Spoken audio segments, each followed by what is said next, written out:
हम लोग second Anglo Mysore war का बैकग्राउंड दे रहे हैं, राइट। तो second Anglo Mysore war, during this war in 1782 Hyder Ali died. इस वॉर में सर हैदर अली की डेथ हो गई, मारा गया हैदर अली। लेकिन उसका काबिल बेटा टीपू सुल्तान इस परिस्थिति को संभालेगा। सर ताकतवर व्यक्ति के लिए जो आपदा होती है, प्रॉब्लम्स होती हैं, वो अपॉर्चुनिटी का काम करती हैं। प्रधानमंत्री मोदी जी कहते हैं कि हमारे युवाओं को आपदा में अवसर की तलाश करनी होगी। आप ये हैदर अली से सीख सकते हैं। हैदर अली ने आपदा में कैसे अवसर को तलाशा कि वो न केवल सुल्तान बना, बल्कि उसने स्टेट को फिर से एक पावरफुल स्टेट के रूप में कैसे आगे बढ़ाया। तो हुआ क्या? During this war in 1782 Hyder died and was succeeded by his son Tipu Sultan, right. और मैंने जैसे पहले भी कहा है, ट्रीटी ऑफ पेरिस हुई 1783 और अमेरिका आजाद हो गया। हालांकि अमेरिका आजाद पहले ही हो गया, लेकिन ब्रिटेन ने 1783 through treaty of Paris America को मान्यता दे दी। और इस तरह से अगर हम देखेंगे तो अमेरिका और इंग्लैंड के बीच में जो प्रॉब्लम स्टार्ट हुई थी अमेरिकी बार ऑफ इंडिपेंडेंस के रूप में, वो समाप्त हो गई और अमेरिका आजाद हो गया। और यहां पर अगर हम देखेंगे क्या, this was continued with the Treaty of Paris in 1783 when the tension ended with English and French। तो जब वहां प्रॉब्लम समाप्त हो गई तो यहां पर इंग्लिश और फ्रेंच के बीच में, क्योंकि अब इंग्लिश को इंडिया में अमेरिकन और फ्रेंच सपोर्ट का डर नहीं रहा, क्योंकि वो प्रॉब्लम सॉल्व हो गई। तो हुआ क्या, it had a impact on India leading to the peace between, ये बिटवीन लिखा हुआ है, बिटवीन इंग्लिश एंड मैसूर। अब इंग्लिश और मैसूर के बीच में भी पीस स्थापित हो गई। कैसे पीस स्थापित हो गई? Mysore, this was followed by Tipu Sultan as a new ruler of Mysore, right, new ruler of Mysore. लेकिन इस वार में यह डिसाइड नहीं हो पाया कि कौन जीता और कौन हारा, यह डिसाइड नहीं हो पाया। तो again no decision regarding victory और डिफीट, हार और जीत का कोई निर्णय नहीं हो पाया।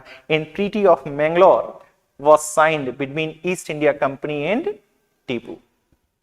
इन first Anglo Mysore war treaty of Madras was signed in 1769।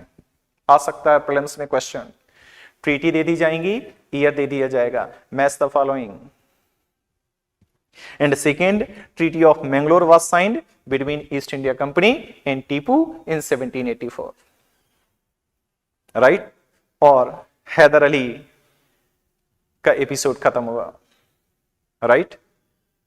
तो जल्द से हम एक बार फिर रिवाइज कर लें, मैसूर के पास क्या है। मैं बार बार रिपीट क्यों कर रहा हूं? मैं आगे भी बढ़ सकता हूं, लेकिन लर्नर्स ये आपके लिए है ताकि बार बार आप इसको सुन सकें और इसको आत्मसात कर सकें। तो फर्स्ट मैंने कल भी बताया था कि ये क्लास बाइलिंगुअल होगी, हिंदी और इंग्लिश दोनों में होगी। तो ये हो सकता है कि आप दोनों लोग इससे फायदा उठा सकते हैं। तो हमने देखा फर्स्ट क्या है, जस्ट 2 मिनट रिवीजन। फर्स्ट क्या है, मैसूर स्टेट, उसकी पॉलिटी वीक है। Chikka Krishnaraja was the ruler of Wadiyar dynasty और उसकी इकोनॉमी स्ट्रांग है। इकोनॉमी क्यों स्ट्रांग है? उसके पास गोल्ड है, उसके पास चंदन है, उसके पास स्पाइसेस हैं, कॉटन है, सिल्क है, कार्डमम हिल्स हैं, उसके पास पोर्ट हैं, पोर्ट भी रिसोर्सेज होते हैं। शानदार इकोनॉमी, तब भी आज भी। इस सिनेरियो में क्या है, किंग भी powerful, strong king, strong economy equal to strong state. Formula याद करिएगा, मैं लिख रहा हूं formula, strong economy plus strong polity equal to powerful state. Powerful state मैं अक्सर कहता हूं अगर इकोनॉमी स्ट्रांग है तो पॉलिटी स्ट्रांग होगी। For example United States of America. अगर इकोनॉमी वीक होगी तो पॉलिटी वीक होगी। For example Afghanistan, for example Myanmar, for example many of the African countries, right.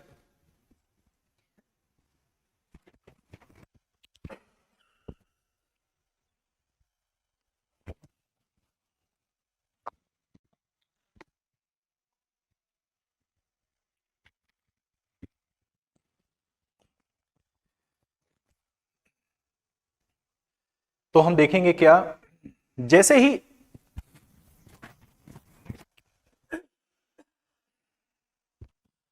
Sorry हम देखेंगे कि जैसे ही हैदर अली सुल्तान बनता है, फर्स्ट क्या करता है कि अपनी आर्मी को यूरोपियन पैटर्न पर मॉडर्नाइज करता है।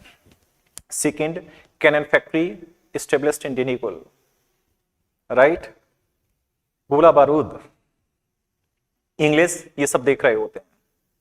English were alarmed and they allied, English allied with Maratha and Nizam, and this led to first Anglo Mysore war. But बड़ी चालाकी से हैदर अली ने मराठा और निजाम को ब्रिटिश साइड से अपनी साइड कर लिया। और क्या हुआ, जब फर्स्ट एंग्लो मैसूर वार हुआ तो ईस्ट इंडिया कंपनी का साथ नहीं दिया, न तो निजाम ने न तो मराठा ने। And this is the smart move of Hyder Ali. That's why I am saying best diplomatic, best diplomats. और हम देखेंगे English defeated in first Anglo Mysore war. In treaty of Madras पर signed between them, and peace treaty, this is the peace treaty, and status quo was maintained between the both side। दोनों के बीच में यथास्थिति कायम हो गई। फर्स्ट एंग्लो मैसूर वार complete. Second Anglo Mysore वार क्यों हुआ, एक तरफ मैसूर और इंग्लिश मैसूर से एक बार हार भी चुके थे, ये सदमा भी उनके पास था, वो महसूस कर रहे थे कि मैसूर कितना पावरफुल है। अब एक तरफ तो मैसूर खुद को यूरोपियन पैटर्न पर मॉडर्नाइज कर रहा था अपनी आर्मी को, दूसरी तरफ अमेरिकन फ्रीडम स्ट्रगल चल रहा था। अमेरिका भी ब्रिटिश कॉलोनी थी, लेकिन अमेरिका ब्रिटेन से आजाद होना चाहती थी। जैसे भारत ब्रिटेन से आजाद हो गया 1947, लेकिन उसने जो इंडियन नेशनल मूवमेंट यहां चला, वैसे वहां भी हम देखेंगे अमेरिकन नेशनल मूवमेंट चला, राइट।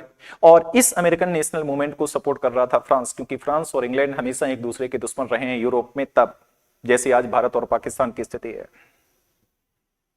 तो इन कंडीशंस, इन सिनेरियो में ब्रिटिश को यह डर लगा भारत में, ब्रिटिश ईस्ट इंडिया कंपनी को भारत में क्या डर लगा कि कहीं ऐसा ना हो कि अमेरिका और फ्रांस भारत में ईस्ट इंडिया कंपनी के दुश्मन मैसूर को सपोर्ट करते हैं।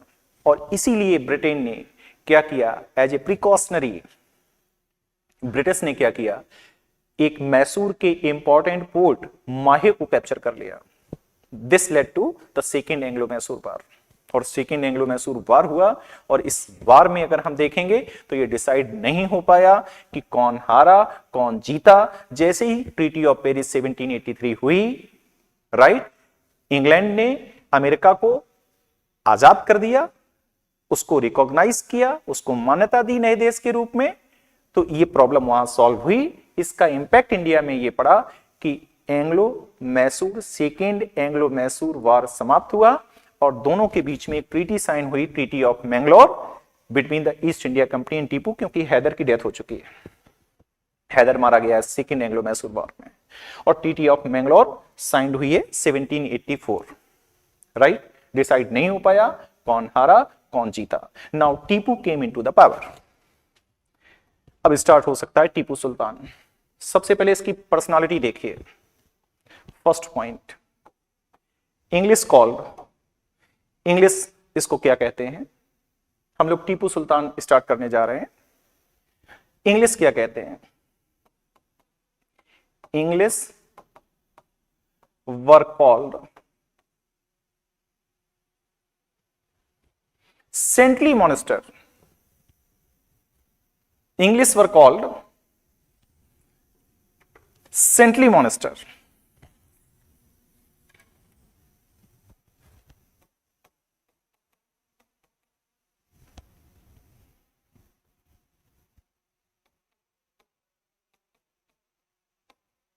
सेंटली मॉन्स्टर्स क्या मतलब हुआ? सेंटली मॉन्स्टर्स का मतलब क्या हुआ? ये दो शब्द हैं सर। सेंट है for the people of Mysore. Sir welfare state बना दिया, स्टेट को, मैसूर स्टेट को कन्वर्ट कर दिया। Mysore state convert as to welfare state.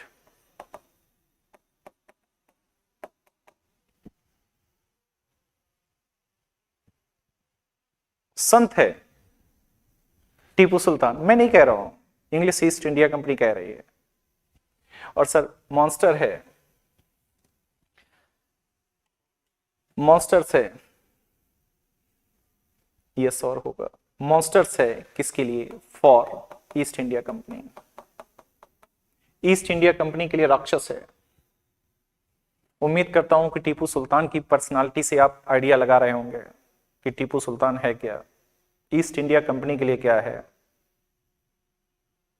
और मैसूर की जनता के लिए क्या है। जैसे मोदी साहब भारत की जनता के लिए क्या है, और मोदी साहब पाकिस्तान के लिए क्या है। पाकिस्तान के लिए हमारी पॉलिसी क्या है? गोली चलेगी तो गोला चलाएंगे इधर से, राइट। और भारतीय जनता के लिए सरकार क्या है? Welfare state. सर राज्य जितना प्यार कोई नहीं करेगा आपको। मैं अक्सर क्लास में कहता हूं कि स्टेट अपनी जनता को, भारत का राज्य अपनी जनता को बड़ी मोहब्बत करता है। मेरा मन हो रहा है कहने का, मैं एक बार फिर कहूंगा, सर उसने क्या किया? आपको मुफ्त में राशन दे रहा है, मुफ्त में दवा दे रहा है, आयुष्मान कार्ड बना दिया है, मुफ्त में सिलेंडर दे रहा है उज्ज्वला योजना के तहत, फसल बीमा योजना, प्रधानमंत्री जन धन योजना, प्रधानमंत्री आवास योजना, सब कुछ तो स्टेट दे रहा है आपको, राइट। तो स्टेट क्या है? वेलफेयर स्टेट है। एग्जैक्टली टीपू ने अपने स्टेट को इसी रूप में आगे बढ़ाया। तो that's why English were called saintly monsters, right. And what is the opinion of Tipu about himself? Tipu himself called, मैं टीपू की पर्सनालिटी को टेस्ट कर रहा हूं, Tipu itself himself called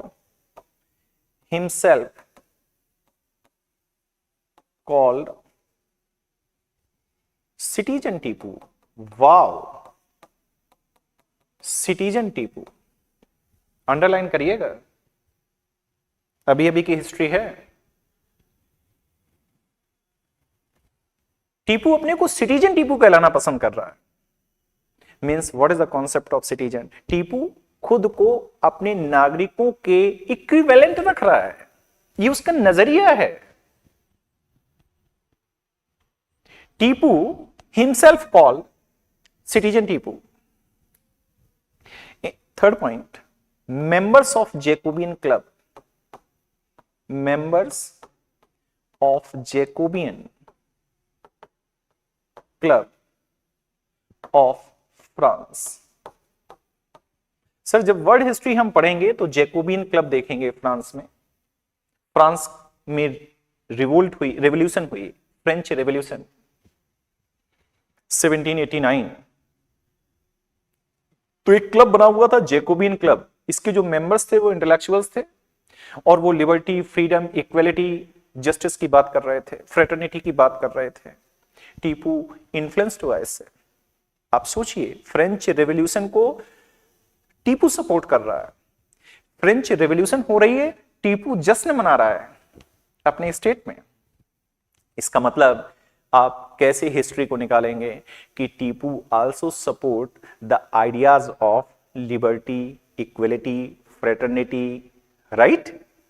Tipu भी सपोर्ट कर रहा, that's why he himself called citizen Tipu, not Sultan Tipu. Sultan Tipu तो from the side of the public, right. Members of the Jacobin club, Jacobin club की सदस्यता ले ली, राइट। फोर्थ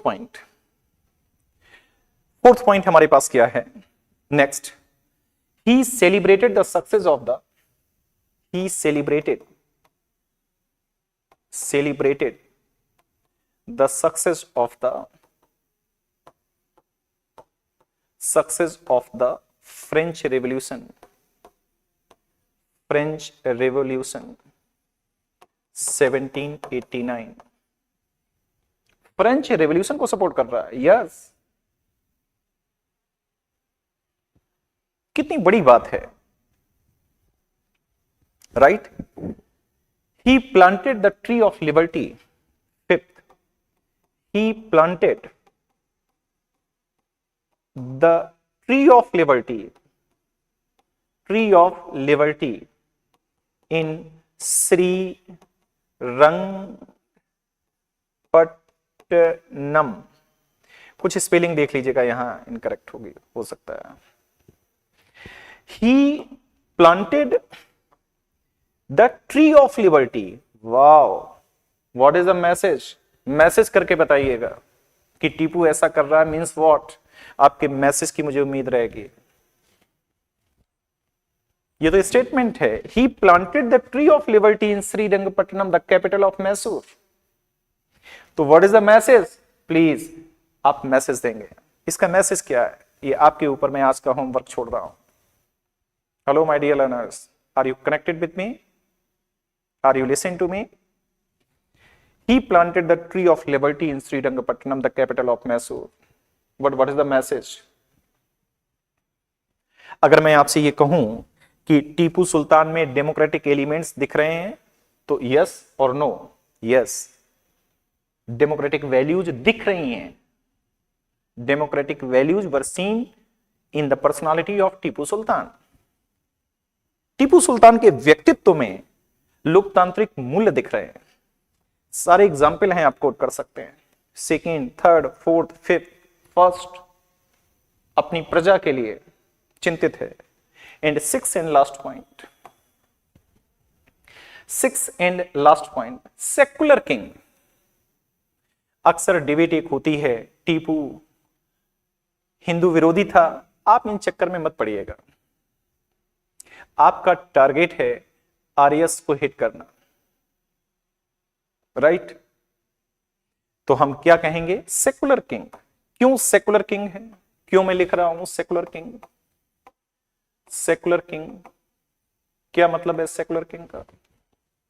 सर, उसने शारदा टेम्पल को फिर से उसका निर्माण करवाया। He constructed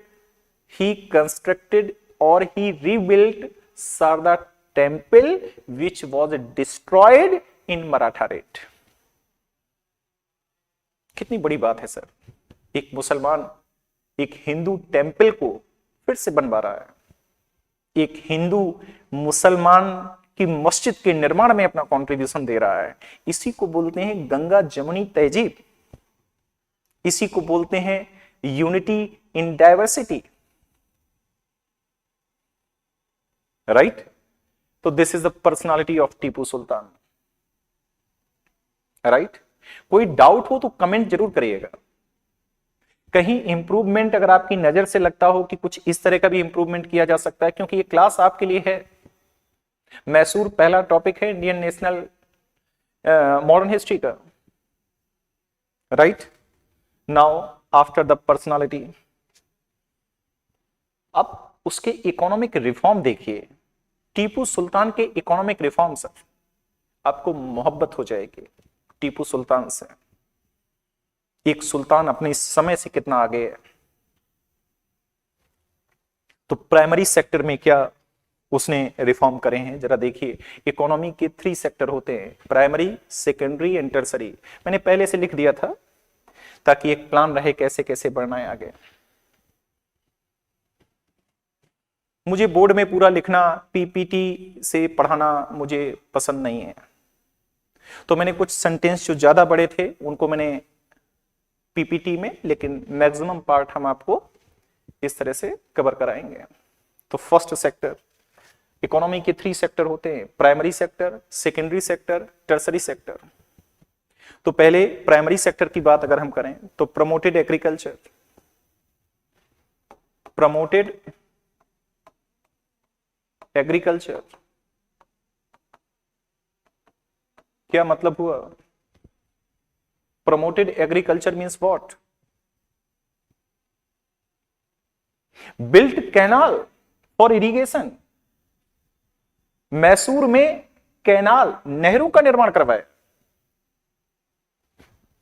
promoted agriculture means what? First, constructed canal for irrigation, सिंचाई के लिए नहरों का निर्माण करवाया। मेडिवल हिस्ट्री पढ़ते हैं तो आपको एक क्वेश्चन और भी दे रहा हूं कि first sultan who constructed the canal for irrigation. एक दूसरा क्वेश्चन भी दे रहा हूं, उस सुल्तान का भी नाम आपको बताना है जिसने इरिगेशन टैक्स लगाया,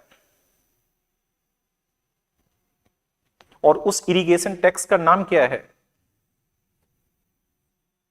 ये बैच फोकस्ड है आरएएस प्रीलिम्स को लेकर। आपको क्या फायदा मिलने वाला है मैं कुछ बोलूंगा नहीं, वक्त बताएगा, तो वक्त के ऊपर अपन छोड़ते हैं।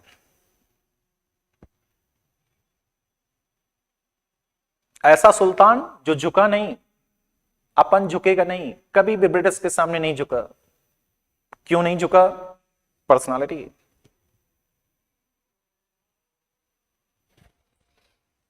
Constructed canal for irrigation, right. Second, provided takavi loan, takavi एक बार देख लेता हूं क्या है तकाबी, वीआई, क्यों भी लिखा जाता है, तकाबी लोन्स। किसानों को तकाबी लोन्स डिस्ट्रीब्यूट किए जा रहे हैं, दिए जा रहे हैं। आप मिशन देखिए, उसका विजन देखिए। प्राइमरी सेक्टर को अगर बूस्ट कर दिया जाए तो सेकेंडरी सेक्टर को आगे बढ़ाने में सहायता मिलेगी, और फिर टर्सरी। तीनों सेक्टर पर काम किया है टीपू सुल्तान ने। Provided takavi loans. Next point अगर हम देखेंगे, grapes cultivation was promoted. Oh my god, grape cultivation, grape cultivation was promoted.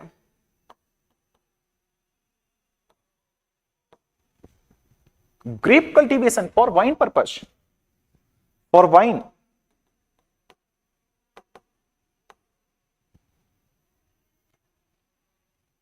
Next point, primary sector की बात कर रहा हूं। Promoted horticulture. Fourth, promote horticulture.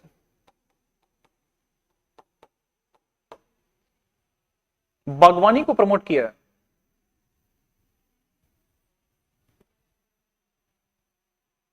क्या बात है। तो first promoted agriculture, and second peasant का एक्सप्लॉयटेशन ना हो पाए। तो सर आमिल और जमींदार जो पीजेंट को एक्सप्लॉइट करते थे, पीजेंट को आमिल और जमींदार के चंगुल से बचाया। जय जवान जय किसान नारा दिया है, जवान की जय हो और किसान की जय हो। और जो जो राष्ट्र अपने जवान और किसानों की जय कर रहा है, मैं जवान का मतलब उस सेना के जवान की बात नहीं कर रहा हूं। जवान वो भी है जो युवा है, वो भी भारत का जवान है। बस फर्क इतना है, वो भारत के अंदर रह करके अपनी जवानी को यूटिलाइज कर रहा है, और जो जवान देश की सीमा को संभाल रहे हैं वो राष्ट्र निर्माण में और राष्ट्र की सुरक्षा के लिए अपनी जवानी की आहुति दे रहे हैं। तो सर नारा दिया है, क्या नारा दिया है? इसका नारा है टीपू सुल्तान का, जय जवान, जय जवान, जय किसान, जय किसान, जय इंडस्ट्री, जय इंडस्ट्री एंड जय कंपनी। एक कंपनी, कंपनी बना दी सर। जय जवान, जय किसान, जय इंडस्ट्री, जय कंपनी। बताने जा रहा हूं आपको, बने रहिएगा। और 100% कंप्लीट हो रहा है टॉपिक, इससे कम कुछ भी नहीं। क्या हुआ? Promote horticulture. एंड नेक्स्ट अगर हम देखेंगे, to protect farmer from exploitation, to protect farmer from exploitation, control were established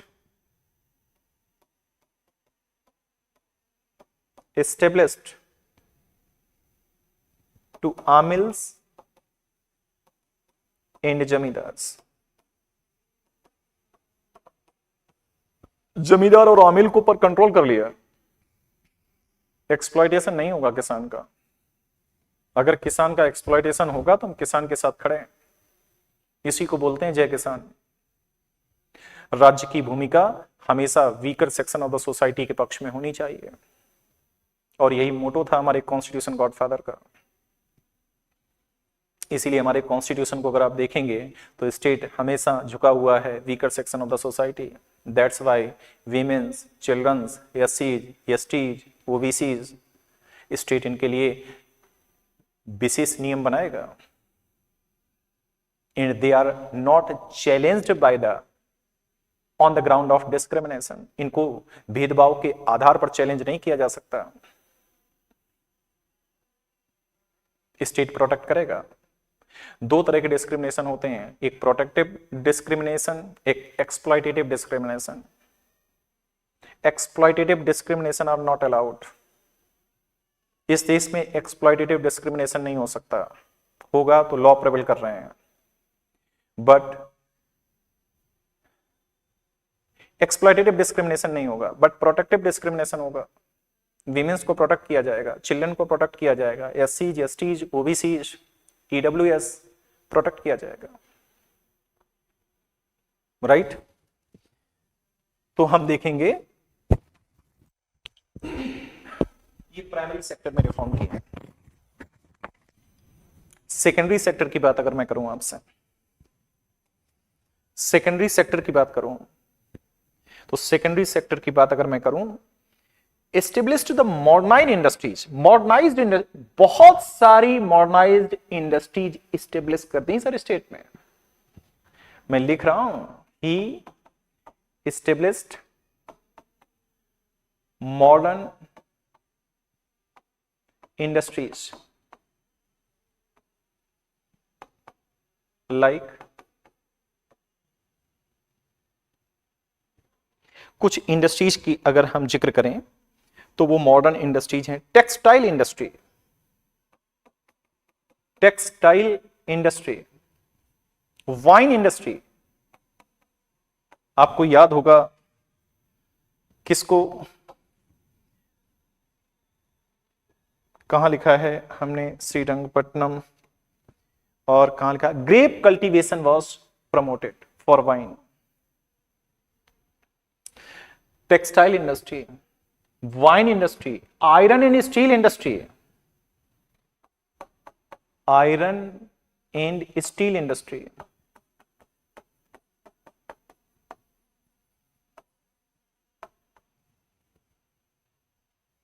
और अगर मैं देखता हूं तो cutlery industry,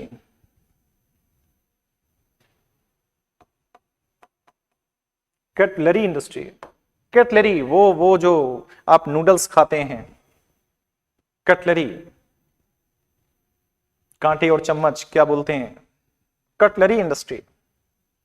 and then weapons industry, silk industry, क्या क्या बताऊं मैं, weapons industry, silk industry, etc, modernized industries were established in whole of the empire. Primary sector improve किया, सेकेंडरी सेक्टर इंप्रूव किया, मॉडर्न इंडस्ट्री एस्टेब्लिश करी, state protect करेगा, state promotion करेगा। और ये तो छोड़िए सर, अगर टर्सरी सेक्टर की अगर हम बात करें, टर्सरी सेक्टर की बात करें, फर्स्ट पॉइंट बताऊं मैं एक बात, टर्सरी सेक्टर में sir east India company, Mysore East India company की स्थापना करते हैं, स्टेट ट्रेडर्स के रोल में आ गया। Mysore government company, state owned company, state company, established Mysore East India company. Wow, established Mysore East India company, Mysore East India company, east India company, underline करिएगा, Mysore East India company की स्थापना करते based on European parameters, based on European parameters.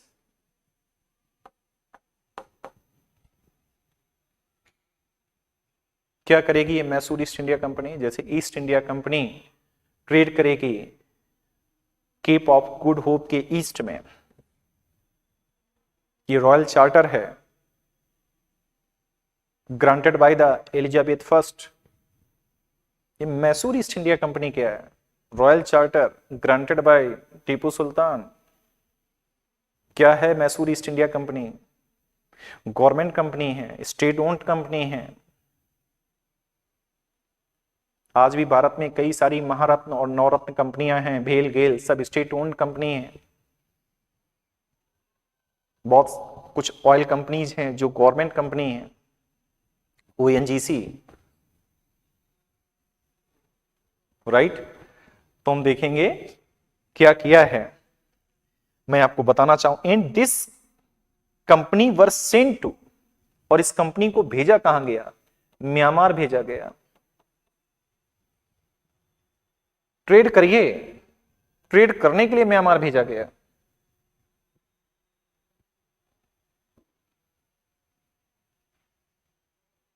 Iran भेजा गया,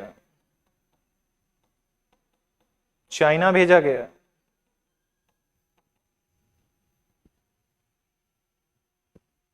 Afghanistan, Turkey, France, etc Mysore East India company को भेजा गया। State trader की भूमिका में आ गया। Apart from the administration, state also control the government company, the Mysore East India company. इतना ही नहीं, आगे नेक्स्ट पॉइंट, चूंकि स्टेट रोल ऑफ ट्रेडर्स में है, ट्रेडर्स की भूमिका में है, उसका रोल ट्रेडर्स की भूमिका में भी है।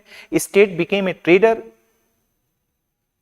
State became a trader, state became a trader.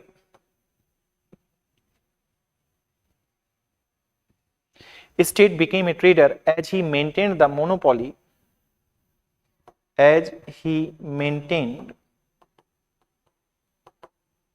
the monopoly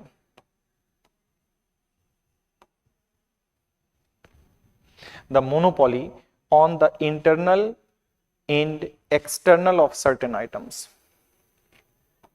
on the external and internal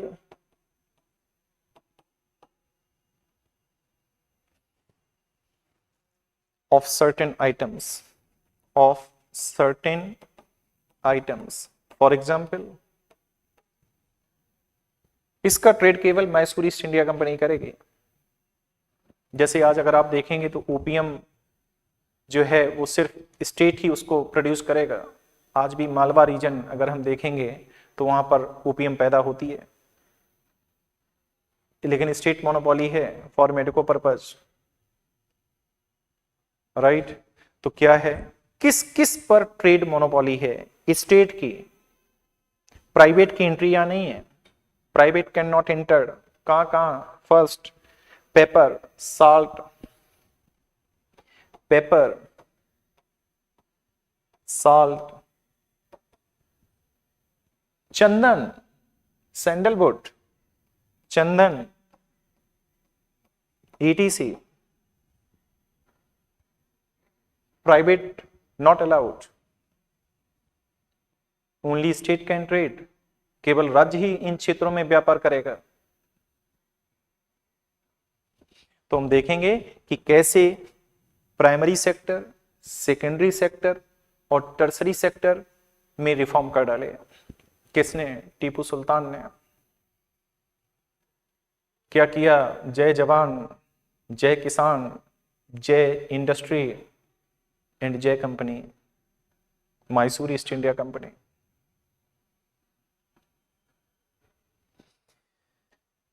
इसके बाद अगर हम देखेंगे तो मिलिट्री रिफॉर्म क्या क्या किए हैं उस पर बात कर लेता हूं। मिलिट्री रिफॉर्म, मिलिट्री रिफॉर्म अगर आप देखेंगे तो हैदर अली ने कैनन फैक्ट्री स्टेब्लिश करी रेनिगुल में, और भी कई कैनन फैक्ट्री स्टेब्लिश कर डाली हैदर अली ने। Srirangapatnam, capital of Mysore, established cannon factory. क्योंकि सामने वाला दुश्मन है ईस्ट इंडिया कंपनी, जो कैनन के नाम पर ही जीत हासिल कर रहा है, मॉडर्न वेपन्स के नाम पर ही, डिवाइड एंड रूल पॉलिसी के नाम पर ही।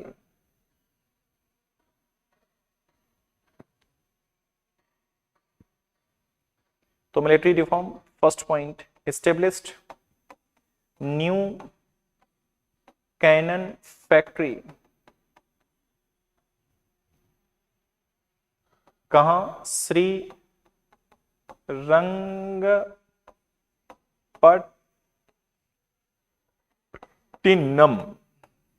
यार ये स्पेलिंग देख लेना क्या है, PATNA, श्रीरंगपट्टन, श्रीरंगपट्टन ऐसा भी कुछ लिखते हैं, PATNA ऐसा भी आप PATNA, right. Established new cannon factory, पहला point military reform. Second point, strong army under the guidance of French trainers. Strong army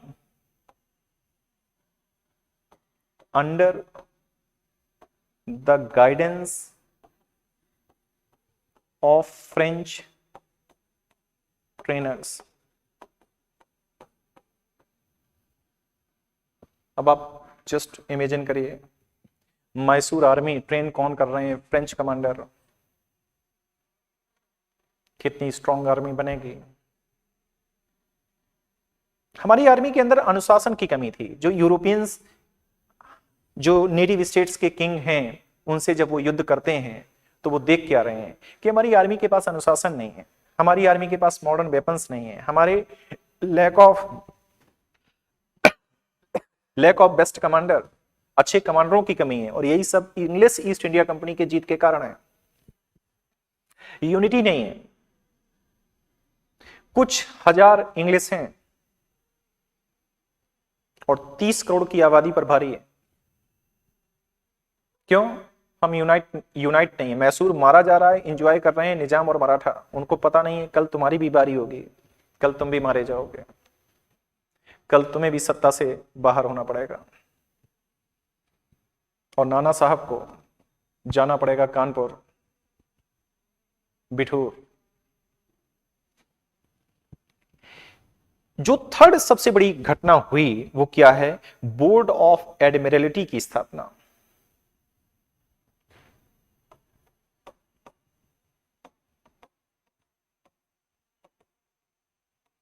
board board of admiralty sorry board of admiralty की स्थापना।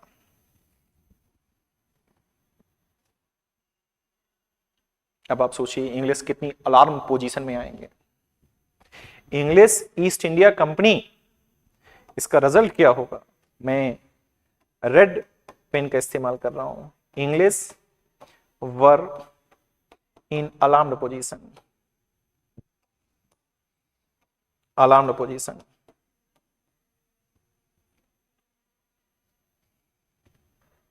This led to Third Anglo-Mysore War. इसकी वजह से क्या होगा? Third Anglo Mysore war होगा। And this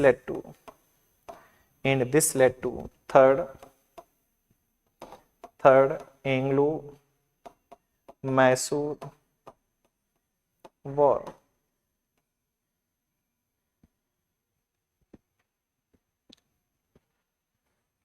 third Anglo Mysore war, अगर हम यहां देखेंगे, third Anglo Mysore war 1792 between the East India Company and Mysore, right. तो third Anglo Mysore war, background पहले से तैयार है, अब बस एक कोई कंटेम्पोरेरी रीजन चाहिए। क्या ये काफी इंटरेस्टिंग है देखना। क्या दिस वॉर, बैकग्राउंड तो बना हुआ था, क्या बना हुआ था बैकग्राउंड? कि मैसूर पावरफुल होते जा रहा था। इंग्लिश इसको बर्दाश्त नहीं करेंगे क्योंकि ये उनके लिए भारत में सबसे बड़ा चैलेंज है। कोई अगर पावरफुल बनना चाहेगा तो उसको ब्रिटेन मार देंगे, खत्म कर देंगे। This war was because of Travancore episode. Travancore episode क्या है? ये ट्रावनकोर है, एरिया आप देख पा रहे होंगे, ये ट्रावनकोर है। मैं और बड़ा कर दे रहा हूं, आप देख पाए, ये ट्रावनकोर रीजन है, ये मैसूर रीजन है, ये सब मैसूर रीजन है। ये तो 1799 में जो टेरिटरी इंग्लिश और मराठा और निजामों को मिली उसको लोकेट किया गया है। हुआ क्या? This war was because of Travancore episode. Under it Travancore purchased Jaikottai and Cranganore from Dutch, which was the part of Cochin. Jaikottai और कोंग्रेमोर, ये डचों से त्रावणकोर ने खरीदा जो कोचीन का पार्ट था। And Tipu considered Cochin as the tributary state. America कह रहा है ग्रीनलैंड उसका है, 500 साल पहले उसी का था। कहीं रसिया और चाइना उस पर कैप्चर कर लेंगे तो उसके पहले अमेरिका को कंट्रोल में ले लेना चाहिए। ये प्रॉब्लम अब भी है। क्या हुआ? जयकुट्टाई और क्रेंगेमोर को क्या किया? त्रावणकोर ने परचेज किया, किससे? डचों से, which were part of the Cochin. यह युद्ध त्रावणकोर कांड के कारण हुआ। इसके तहत त्रावणकोर ने डच से जयकोट्टाई और क्रेगेनोर को खरीदा जो कोचीन का हिस्सा था, और टीपू कोचीन को अपना सहायक राज्य मानता था। क्या आपको प्रॉब्लम समझ में आ गई कि क्या प्रॉब्लम है? राइट। और इसने क्या किया? तात्कालिक कारण का काम किया। सिनेरियो बना हुआ था, पिक्चर बनी हुई थी ऑलरेडी। हुआ क्या? In this scenario Tipu attack Travancore पर अटैक कर दिया। टीपू को लगा त्रावणकोर अकेला है, बट सरप्राइजली सरप्राइजली हम देखेंगे क्या, English, Maratha and Nizam were the side of Travancore. Sir चकमा देगी दिया अंग्रेजों ने। अगर आप देखेंगे हैदर अली को, उसकी डिप्लोमेसी वेस्ट थी, विदेश नीति के मामले में हीरो नंबर 1 हैदर अली, लेकिन विदेश नीति के मामले में टीपू सुल्तान फेल हो गया। क्यों विदेश नीति के मामले में टीपू सुल्तान फेल हो गया? कि वो ये नहीं समझ पाया कि मराठा और निजाम अंग्रेजों के साथ जा चुके हैं। आप याद करिए वो दिन जब आप छोटे थे, मतलब वो वक्त कुछ समय पहले क्या हुआ था। फर्स्ट एंग्लो मैसूर वॉर में जब ईस्ट इंडिया कंपनी युद्ध के मैदान में आई तो निजाम और मराठा गायब थे। Smartly pull back Maratha in Nizam by the Hyder Ali from the side of East India Company, and East India Company were defeated। लेकिन यहां पर ये टीपू का फेल्योर है। तो फॉरेन पॉलिसी हम यहां पर लिखते हैं, जब फॉरेन पॉलिसी की बात करेंगे तो हैदर अली की फॉरेन पॉलिसी क्या है, नंबर 1। लेकिन जब टीपू सुल्तान के बारे में बात करेंगे, फॉरेन पॉलिसी ऑफ टीपू सुल्तान की बात करेंगे तो इसकी फॉरेन पॉलिसी क्या है, फेल। नहीं पता कर पाया भाई कि त्रावणकोर के साथ सब मिले हुए हैं, सब वेट कर रहे हैं अटैक करके, तो देखिए आप। और हुआ क्या, for a surprise English, Maratha and Nizam were side of Travancore. Tipu was defeated. No, मुझे ये बोलना अच्छा नहीं लग रहा है। Tipu was defeated. उसने इकोनॉमी में कोई पीएचडी नहीं की थी, लेकिन सबसे बड़ा अर्थशास्त्री था। प्राइमरी, सेकेंडरी, टर्सरी सेक्टर में तहलका मचा दिया था। स्टेट को ऊंचाइयों पर लेके गया, इकोनॉमिकली स्टेट को और पावरफुल बना दिया। नो डाउट मिलिट्री रिफॉर्म किए, नो डाउट, बट उसकी फॉरेन पॉलिसी कहीं चूक गया।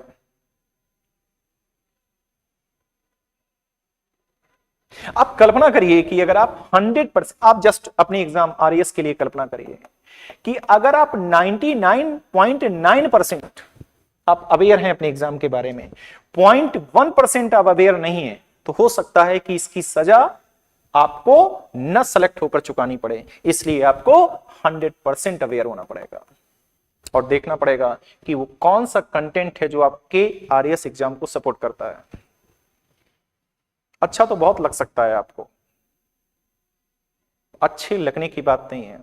अच्छे लगने से सिलेक्शन नहीं होगा, सिलेक्शन होगा कॉन्सेप्ट, फैक्ट से नहीं।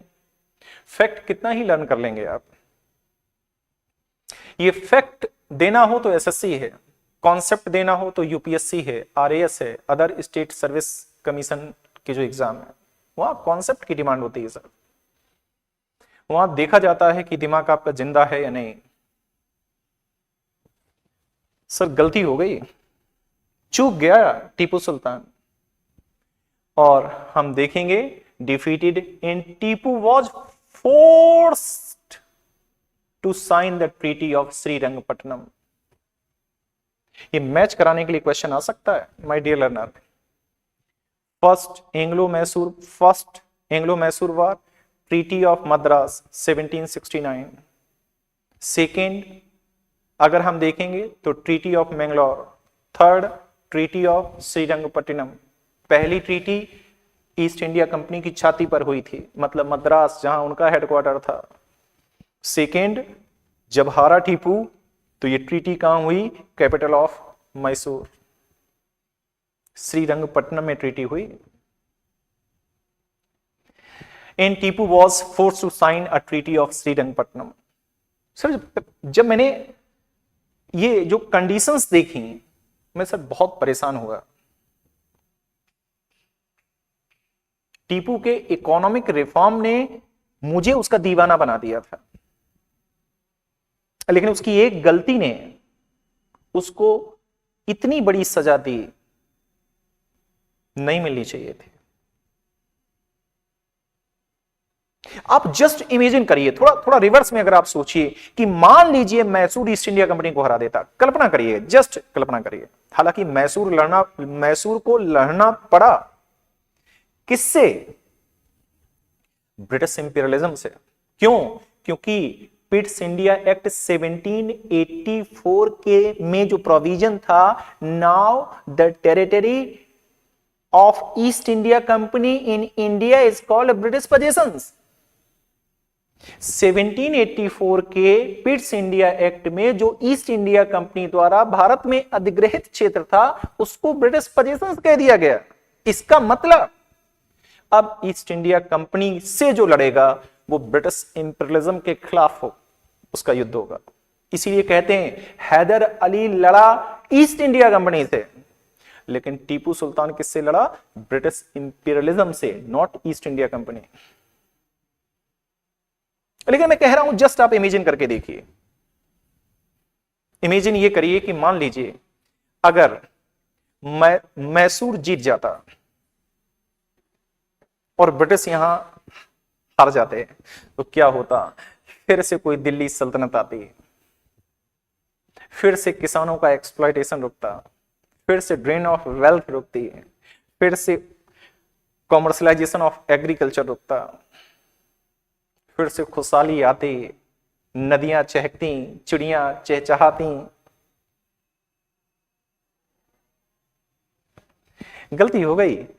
330 lakhs, not 33 lakhs, not 30 lakh, 330 lakhs rupees given to East India Company। हरजाना, वॉर कंपनसेशन टीपू देगा, ईस्ट इंडिया कंपनी को देगा।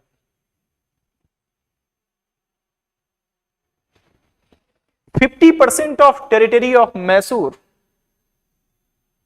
ईस्ट इंडिया कंपनी को देगा, और ये टेरिटरी निजाम मराठा और कंपनी आपस में बांटेगी। सर पैरालाइज कर दिया है मैसूर को, पैरालाइज कर दिया है। और जब तक टीपू ऐसा नहीं करता, till then both Tipu son, कितने सर जालिम लोग थे अंग्रेज, then both Tipu sons will remain in the custody of East India company. एक पिता क्या करेगा सर अपने दो छोटे माइनर चिल्ड्रन को, 1 साल 2 साल और 7 साल के बच्चों को क्या करेगा सर?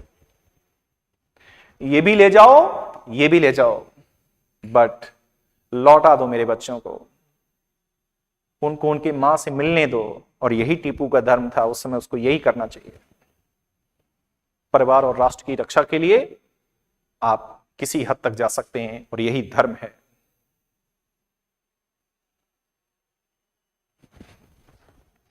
टीपू ने दिया, और हम देखेंगे कि इस तरह से third Anglo Mysore war complete हुआ। 2 एंग्लो मैसूर वॉर हुए हैदर अली के समय। हालांकि सेकेंड एंग्लो मैसूर वॉर में हैदर अली ने, टीपू सुल्तान ने कमान संभाल ली थी लास्ट में, और 2 बैटल हुए टीपू सुल्तान के समय। अब क्या हुआ सर? अभी मैं आपको रोक रहा हूं, रुकिएगा। 4th एंग्लो मैसूर वॉर होने के पहले रुकिएगा, 2 मिनट का समय लूंगा आपका। सर लॉर्ड वेलेजली आया भारत में 1798 to 1805, governor general of India, governor general of Bengal, governor general of Bengal Lord Wellesley. Regulating act 1773 में जो गवर्नर ऑफ 3 गवर्नर हुआ करते थे, governor of Bengal, governor of Madras, governor of Bombay. लेकिन रेगुलेटिंग एक्ट 1773 में governor of Bengal is now renamed as Governor General of Bengal, and both the Governor of Madras and Bombay work under the Governor General of Bengal, right? तो तब से ये governor general की post है, governor general of Bengal. Lord Wellesley जब भारत आया, अब देखिए सेकेंड एंग्लो मैसूर वॉर के दौरान जो परिस्थितियां थी, वो परिस्थितियां अमेरिकी स्वतंत्रता संग्राम चल रहा था। फ्रेंच अमेरिकी स्वतंत्रता संग्राम को सपोर्ट कर रहे थे क्योंकि वो ब्रिटेन के खिलाफ लड़ रहे थे। फ्रांस और इंग्लैंड हमेशा एक दूसरे के खिलाफ रहे हैं यूरोप में। 7 ईयर वार फ्रांस और इंग्लैंड ने लड़ा। जितने भी युद्ध हुए अगर आप देखेंगे तो वो सब फ्रांस और इंग्लैंड। बात मैं कर रहा हूं इसी, ये वही दौर है 1799 1800। नेपोलियन नाम सुना होगा, नेपोलियन फ्रांस में आ गया। नेपोलियन फ्रांस में आ गया। क्या हुआ, अब आप जरा ध्यान दीजिएगा। फ्रांस में नेपोलियन है और फ्रांस में नेपोलियन है और इंडिया में मैसूर है, जिसके कनेक्शन फ्रांस से बने हुए हैं। और नेपोलियन एक सिस्टम लेकर के आया। नेपोलियन जानता था कि हम ब्रिटिश नेवी को हरा नहीं सकते हैं, इसलिए उसने एक कॉन्टिनेंटल सिस्टम इंट्रोड्यूस किया। ये कॉन्टिनेंटल सिस्टम क्या था कि अगर उसने कहा कि हम इंग्लैंड की इंडस्ट्री को तबाह कर दें, अगर हम उसकी इकोनॉमी को तबाह कर दें, किसी देश की इकोनॉमी, किसी व्यक्ति की इकोनॉमी की तबाह कर दीजिए, अब वो व्यक्ति बर्बाद हो जाएगा। तो नेपोलियन पावर में आ गया। नेपोलियन ने कॉन्टिनेंटल सिस्टम इंट्रोड्यूस किया, माने अब इंग्लैंड का जो प्रोडक्ट है वो यूरोप के मार्केट में सेल नहीं होगा। नाकेबंदी, किसी भी फैक्ट्री के लिए 2 ऑक्सीजन होती हैं। पहला, उसको रॉ मटेरियल की सप्लाई मिले, दूसरा उसको मार्केट मिले।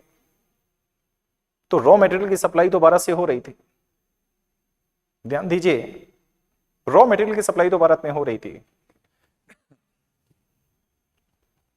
लेकिन अमेरिकन मार्केट चला गया ब्रिटेन के हाथों से और यूरोप के मार्केट में एंट्री दी नहीं जा रही है नेपोलियन के द्वारा।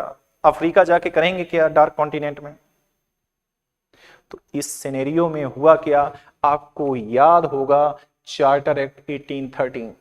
The trade monopoly of East India company ended except trade tea trade with India and trade with China. तो क्या किया जाए इस सिनेरियो में? ब्रिटेन की इंडस्ट्री को ऑक्सीजन देने के लिए चार्टर एक्ट 1813 पास किया गया और इंडियन मार्केट ब्रिटेन की कंपनीज के लिए खोल दिया गया। More than 100 companies were coming to India. अभी तक एक कंपनी एक्सप्लॉइट कर रही थी इंडियंस को, मोर देन 100 कंपनीज भारत में आ जाएंगी, आने को बेताब होंगी और भारतीयों का शोषण करेंगी। क्रिश्चियन मिशनरीज को भेजा गया, जाइए मार्केट बनाइए, ब्रिटिश मार्केट तैयार करिए।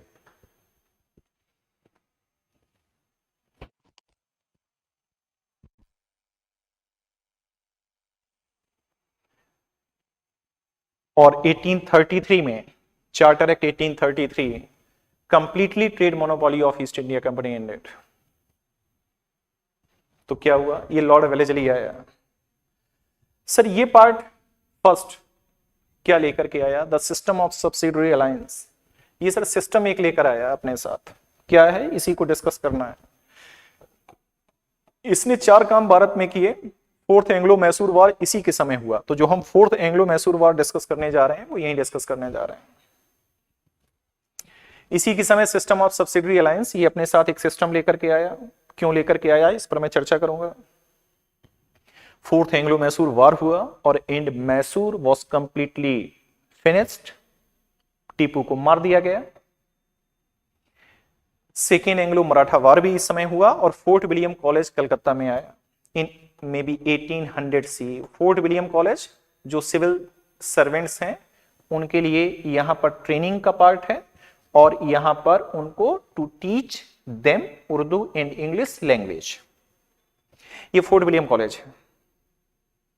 ये एडमिनिस्ट्रेटिव पर्पस से कॉलेज है, ये इंडियन पब्लिक के लिए नहीं है कि वो एजुकेशन लेने आ जाए, एडमिनिस्ट्रेटिव पर्पस से है। तो first trained civil servant here, जैसे लवासना में ट्रेनिंग होती है यूपीएससी की, और यहां पर दूसरा काम क्या होगा, to teach them Urdu and Hindi language. क्यों? ताकि वो इंडियन एडमिनिस्ट्रेशन अगर का पार्ट होंगे तो इंडियन लैंग्वेज उनको आनी चाहिए।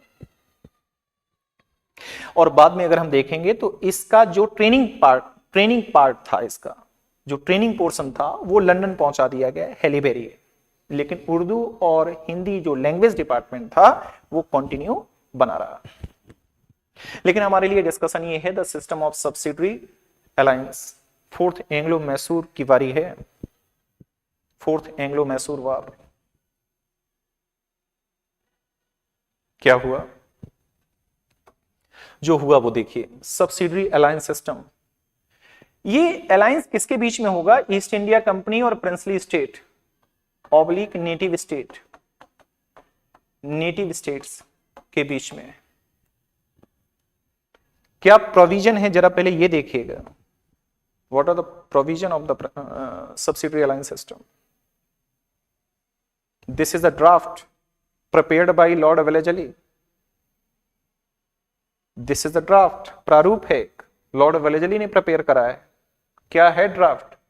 फ्रांस में, यूरोप में, फ्रांस में नेपोलियन आ गया है, आर्थिक नाकेबंदी कर दी है। चार्टर एक्ट इसी रेशियो में, इसी सिनेरियो में चार्टर एक्ट 1813 1833 आए हैं। क्या हुआ?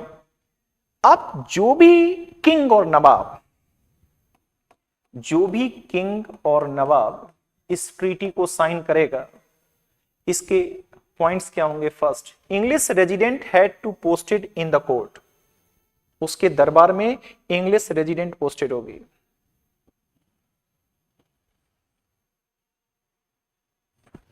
दूसरा, Nawab and king will not have freedom of foreign policy. Wow, Nawab और किंग के पास विदेशी संबंध बनाने का अधिकार नहीं होगा। उसके विदेशी संबंध छीन लिए, उसकी सेना में, उसकी सेना, उसके उस राज्य में ईस्ट इंडिया कंपनी की सेना अपॉइंट होगी, रेजिडेंट अपॉइंट होगी। आप बदतमीजी देखिए। Third point, nawab king will not recruit any foreigner into his army except the British. Wow, वो नवाब या किंग उस राज्य का अपनी सेना में ब्रिटिश सिटीजन के अतिरिक्त किसी भी यूरोपियन को रिक्रूट नहीं कर सकता। ये तीन के बदले ब्रिटिश उस स्टेट को क्या देंगे? लेन देन हुआ क्या कि the British would not interfere the internal affairs of the princely state और नेटिव स्टेट। किंग उस स्टेट के इंटरनल मैटर्स में ईस्ट इंडिया कंपनी इंटरफेयर नहीं करेगी।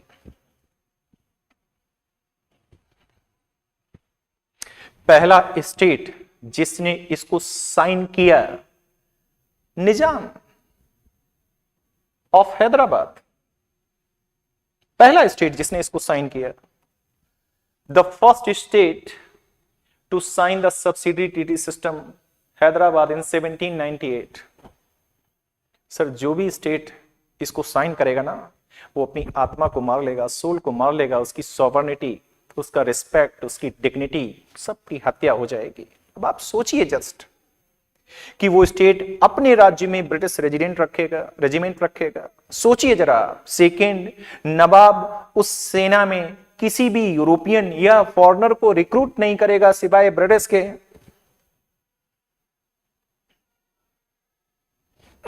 और थर्ड, क्या नवाब या किंग को फॉरेन पॉलिसी किससे दोस्ती रखनी है, किससे दुश्मनी रखनी है, ये ईस्ट इंडिया कंपनी तय करेगी, नवाब डिसाइड नहीं करेगा।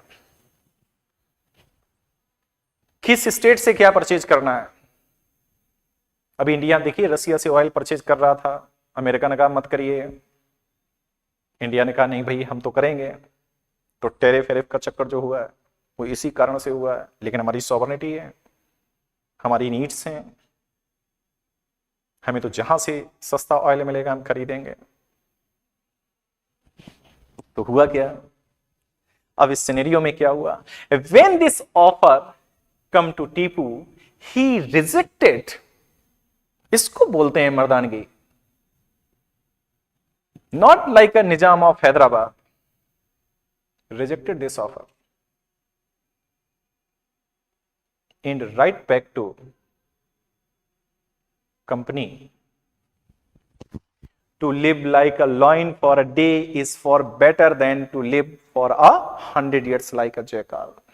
100 साल जैकाल की तरह जीने से अच्छा है एक दिन लॉयन की तरह जीना।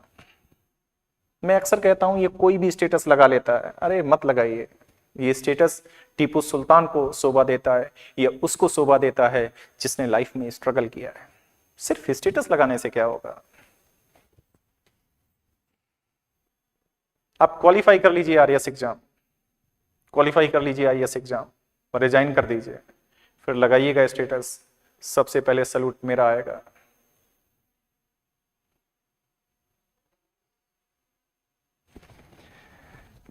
राइट? इसी समय एक कोड नेपोलियन का भी है। अगर आप 100 डॉग्स की एक आर्मी बनाएं जिसका कमांडर लॉयन हो, तो सारे डॉग लॉयन की तरह लड़ेंगे। लेकिन अगर आप 100 लॉयंस की एक आर्मी बनाएं जिसका कमांडर डॉग हो, सारे लॉयन कुत्ते की मौत मारे जाएंगे। आपको लगता नहीं है कि आपका कमांडर शानदार होना चाहिए, आपका एजुकेटर शानदार होना चाहिए? आप दोनों, आप देखिए जरा, आप पर्सनालिटी देखिए, आप टीपू सुल्तान की पर्सनालिटी को मैच आप कराइए नेपोलियन से। दोनों के स्टेटमेंट लगभग एक ही जैसे हैं। 100 साल जयकाल की तरह जीने से अच्छा एक दिन शेर की तरह जीना। और नेपोलियन का स्टेटमेंट देखिए। जीना। Next point, Tipu preferred an honour and honourable death, not honour, an honourable death over dishonourable peace. Sir सम्मान बहुत बड़ी चीज है।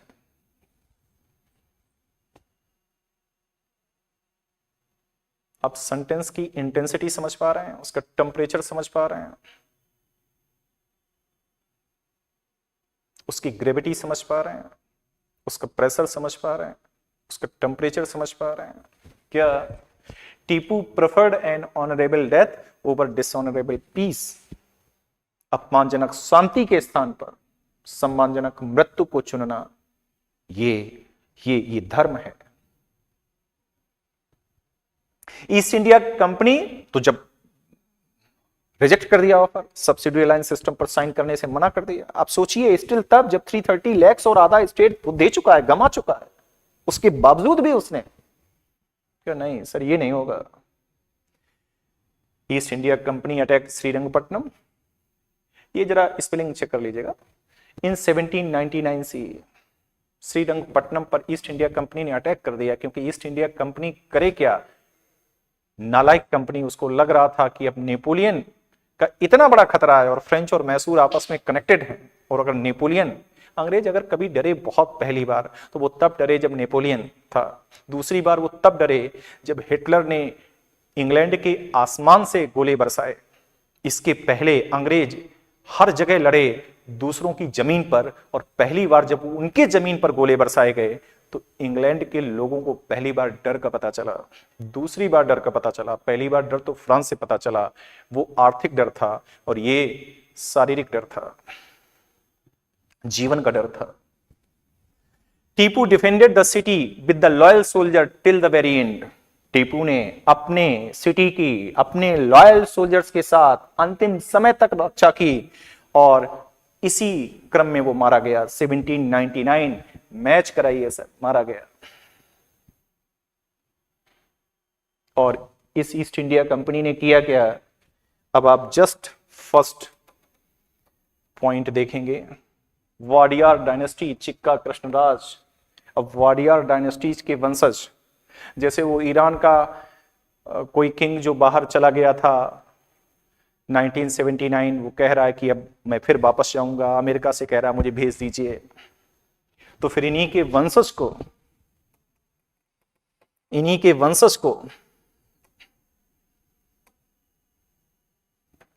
वाडियार वंश को वापस दे दिया गया। क्या? उसी के किसी नालायक किंग को दे दिया गया, और उससे साइन करा लिए गए क्या? Subsidiary alliance system.